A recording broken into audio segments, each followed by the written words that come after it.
Berikutnya saudara, usul pemakzulan Wakil Presiden Gibran Rakabuming Raka oleh Forum Purnawirawan TNI hingga kini belum ada perkembangan dari parlemen sejak surat itu dikirim pada 26 Mei lalu. Istana juga enggan berkomentar dan menyerahkan sepenuhnya ke DPR.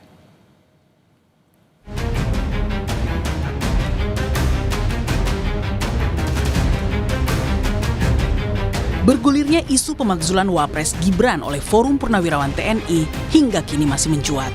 Pasalnya, baik petinggi di DPR maupun istana seakan enggan mengomentari usulan yang diajukan sejumlah mantan jenderal itu. Usulan pemakzulan Wapres Gibran yang ditandatangani Jenderal Purnawirawan Fahrul Razi, Tiasno Sudarto, Marsikal Purnawirawan Hanafi Asnan, dan Laksamana Purnawirawan Slamet Subianto ini hingga kini masih berada di tangan parlemen.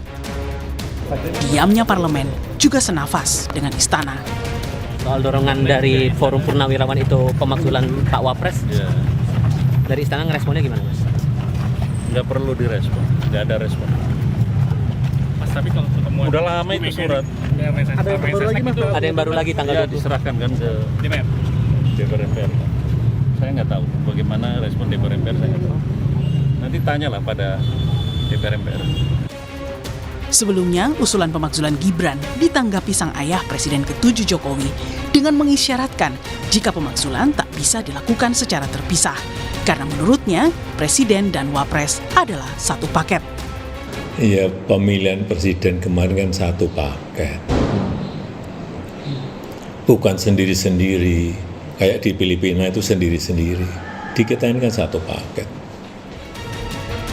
Namun menurut pakar hukum tata negara Ferry Amzari, pemakzulan dapat dilakukan secara bersamaan maupun perseorangan sepanjang terdapat 25 anggota DPR dari fraksi yang berbeda memberikan pendapat tertulis jika presiden dan atau wapres terbukti melanggar hukum atau tak dapat memenuhi syarat sebagai kepala negara. Hal itu dapat dilihat dari ketentuan pasal 7 ayat 7B itu dikatakan bahwa presiden dan atau wakil presiden dapat diberhentikan pada masa jabatannya. Kalimat dan atau bermakna alternatif kumulatif yang artinya dapat dimakzulkan bersamaan maupun sendiri-sendiri.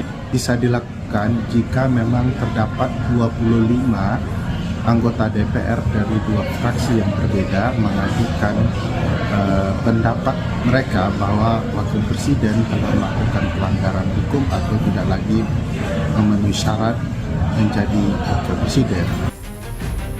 Pernyataan tegas Presiden Prabowo dan sikap resmi DPR kini dinantikan. Pasalnya, isu pemakzulan orang nomor 2 tak dapat hanya dianggap sebagai angin lalu dalam demokrasi. Tim Liputan, Kompas TV.